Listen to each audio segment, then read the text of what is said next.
Hey, what's up, everybody? It's been a while since I've made a YouTube video, but I felt like doing something special over the break. As we enter into 2023, I want to make this become a more regular thing as it once was in the past. So today I'm going to break down my top stock picks leading into next week, and we're going to start off with SPY.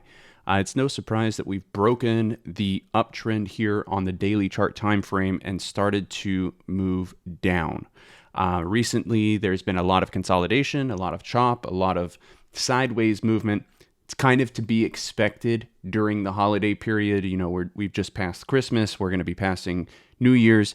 So what we're looking for moving into next week will be a break of this ranging motion. All right, so we have overall support being placed right at around $378. It's more of a zone. We don't want to think of that as a very specific level.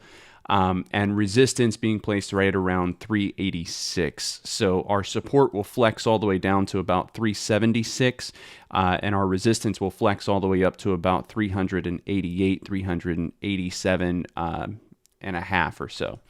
All right, we're looking for a break of that range to either side.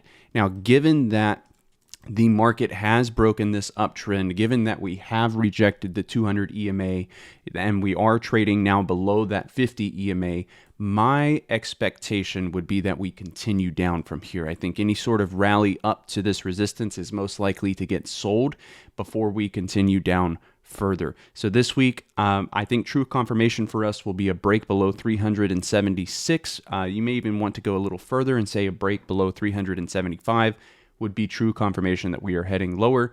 Otherwise, if we do happen to reclaim this 50 EMA, which is this green dotted line on the daily chart time frame above 388 for SPY, I would be bullish going into the week.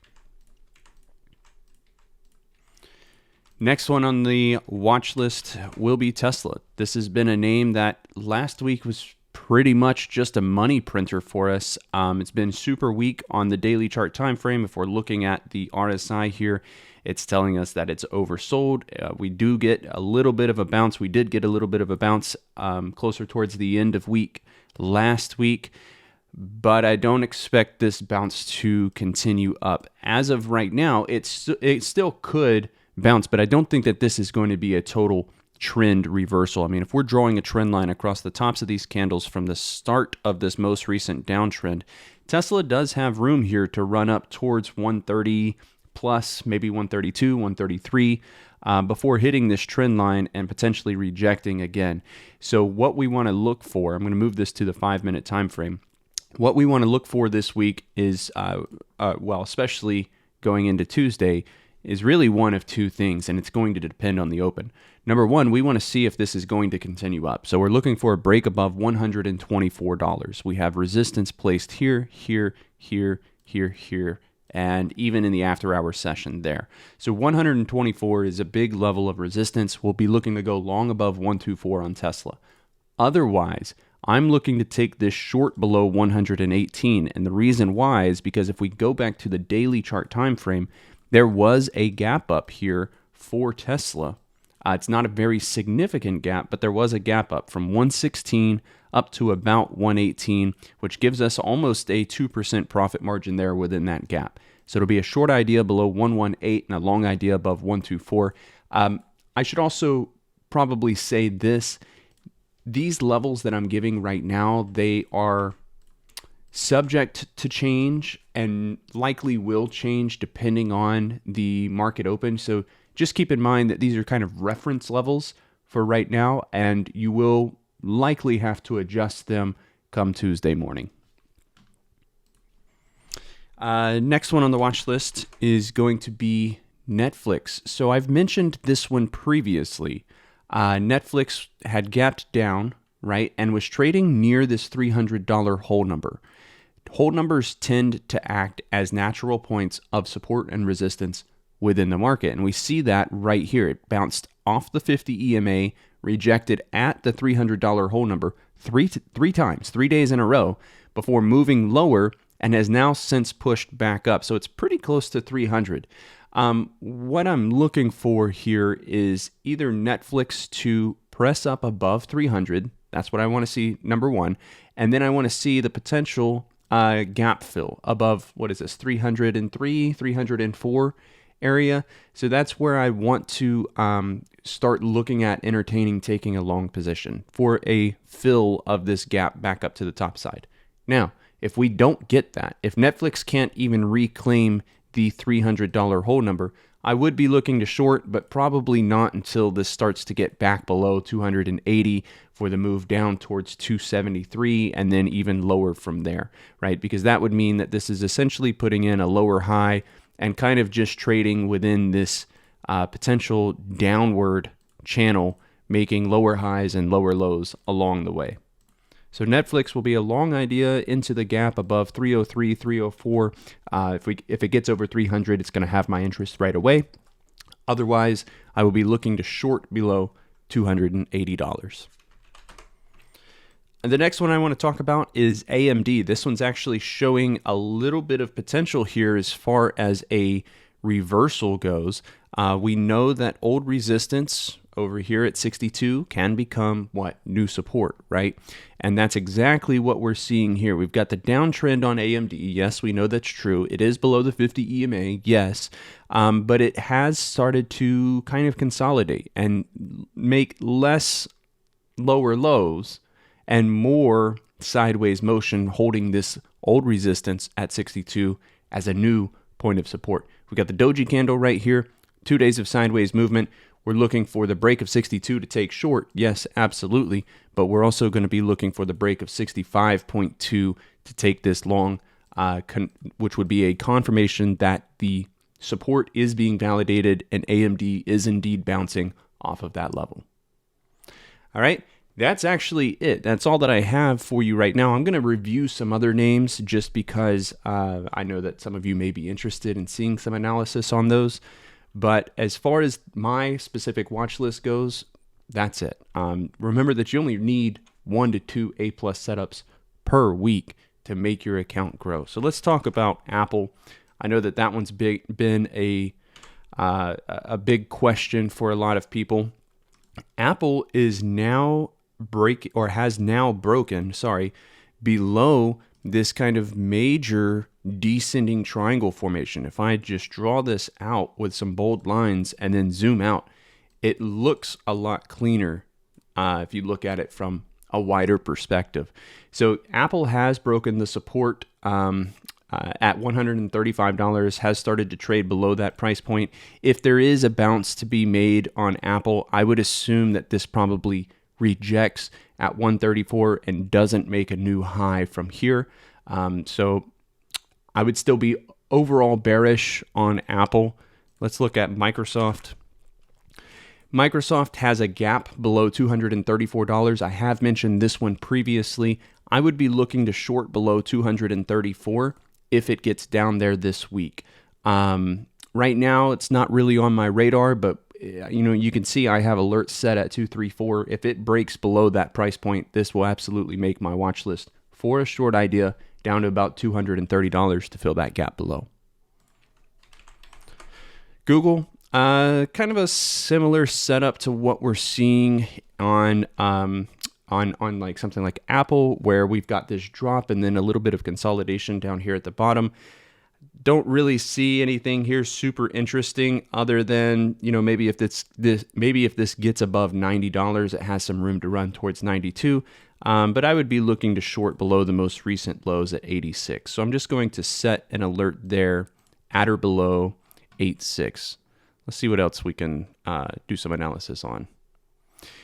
Boeing, which has really been an interesting name lately, has been in this insane upward channel, regardless of where the overall market has been heading. Boeing's just been doing its own thing. I'm tempted to say that we could take Boeing long up here because it's trading near the support, which would be this dynamic level that you see at the bottom of all of these candles. So it is trading near the support. You do have a bullish engulfing candlestick. You do have a doji candle right here. All of that's signaling a potential reversal, and this could even run all the way up to 200. That's kind of the magnetic level, right? That being the next whole number. I would think, though, just looking at this, it feels a little too choppy and a little too extended for my liking. So I'm personally not going to keep this on my radar. I do have alerts set up here in case it does make higher highs above 196 and right at 200. But as of right now, I don't know if I would touch it personally. Let's look at PayPal. PayPal's a potential bottom bouncer.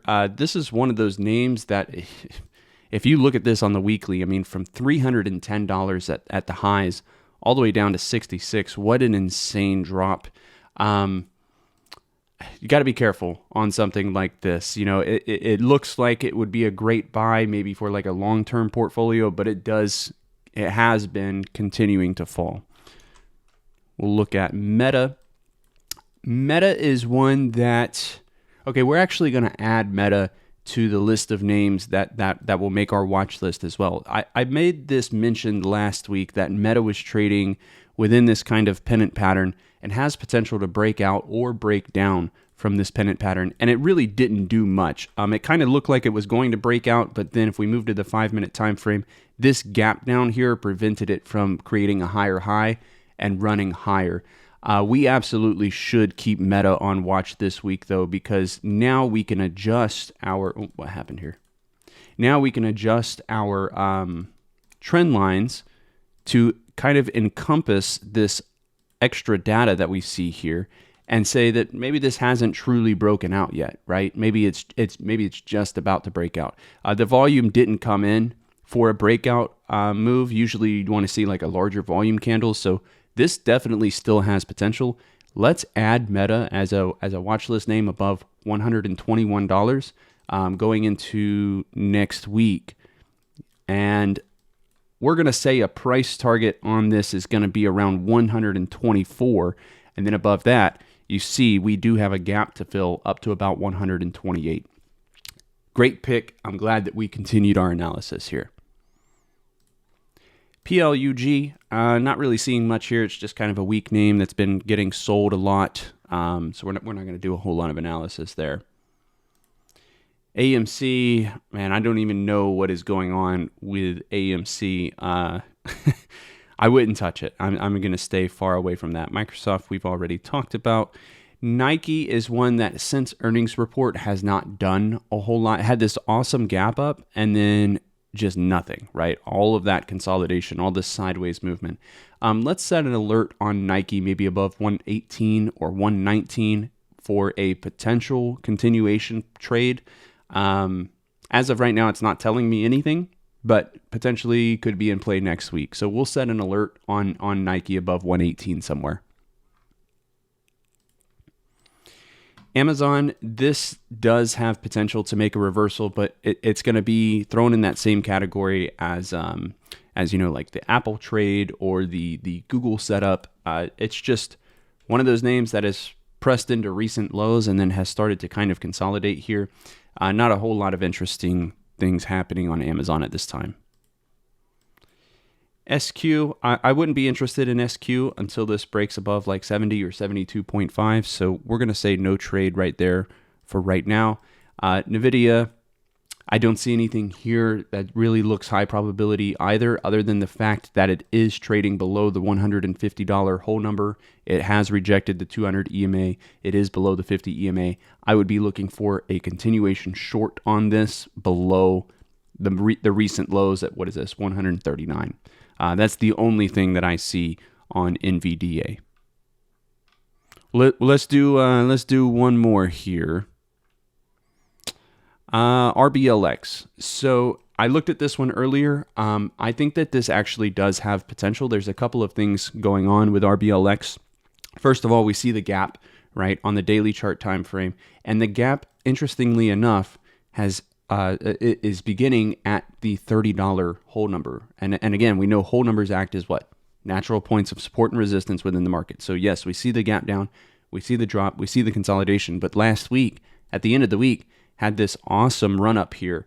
So I think that RBLX may be one that has potential for a gap fill trade idea above $30. So let's create an alert and set one there for RBLX as a potential trade idea. Okay. All right, thank you for your time. I hope that the videos helped you out. Like I said, I'm going to be trying to make more YouTube videos throughout the year of 2023. I have been slacking on it a little bit, and I just for no other reason than I've been busy. All right, so we're going to get back on the grind, though. Again, I appreciate your time. Thank you for watching. I hope the videos helped you out, and good luck making some money this week. Take care, and I'll see you all in chat.